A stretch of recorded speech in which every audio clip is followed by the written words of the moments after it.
भ्रष्टाचार के खिलाफ लड़ाई में भी पहले और अब में बहुत बड़ा फर्क है। कांग्रेस ने भ्रष्टाचार मिटाने में कोई रुचि नहीं दिखाई, क्योंकि वो खुद ही भ्रष्टाचार का सबसे बड़ा स्रोत रही है। वर्ष 2014 के बाद करप्शन से लड़ाई में कितना तेजी आई है, ये पूरा देश देख रहा है। जनधन, आधार और मोबाइल का जो त्रिशूल है ना, इस त्रिशूल ने भ्रष्टाचार पर बहुत बड़ा वार किया है।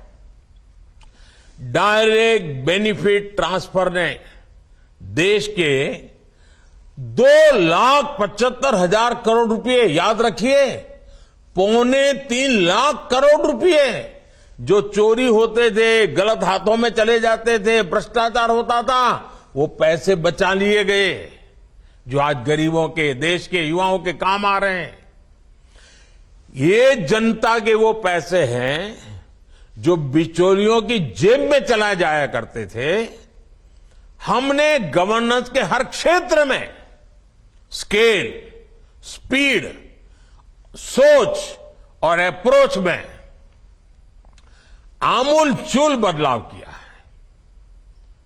आइए अब देखते हैं, 2 साथियों से बात हुई, अब तीसरा सवाल लेते हैं। सवाल मुझे चंद्रशेखर जी का है और चंद्रशेखर जी विजयनगर से हैं।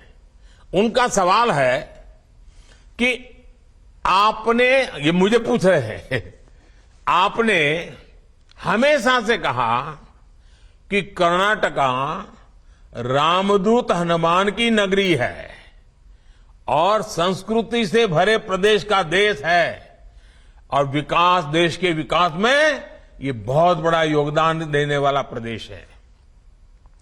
कर्नाटका की सॉफ्ट पावर में आप कितनी संभावनाएं देखते हैं?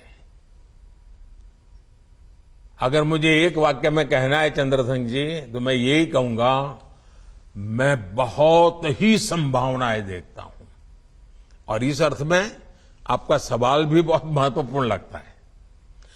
देखिए, भाषा, संस्कृति, साहित्य और इतिहास की गौरवशाली धरोहरों में कर्नाटका बहुत समृद्ध है। आप वहां रहने वालों का ध्यान जितना जाता होगा, हम बाहर से जब आते हैं ना, हम तो अभिभूत हो जाते हैं। कर्नाटका की 2 बातें मुझे हमेशा से अपनी ओर खींचती है। आध्यात्मिकता में कर्नाटका कोई मुकाबला नहीं, और यहां पर आध्यात्मिकता लोगों को एक साथ लाकर सामाजिक जागरूकता की तरफ जाने को प्रेरित करती है। यहां अध्यात्म और सामाजिक उत्थान दोनों साथ साथ चलते हैं।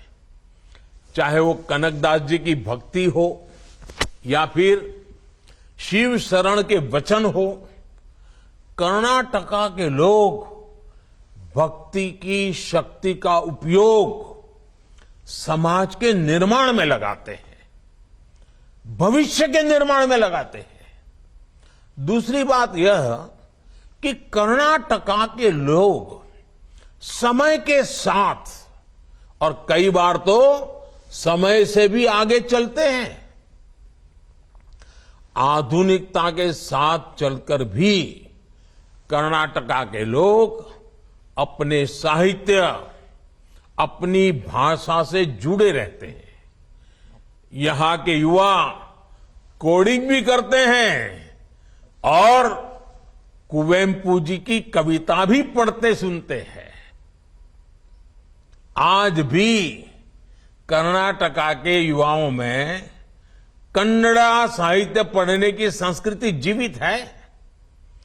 कर्नाटका अपने गौरवशाली अतीत के प्रति सजग है और कर्नाटका देश के भविष्य को गढ़ने में पूरी तरह जुटा हुआ है।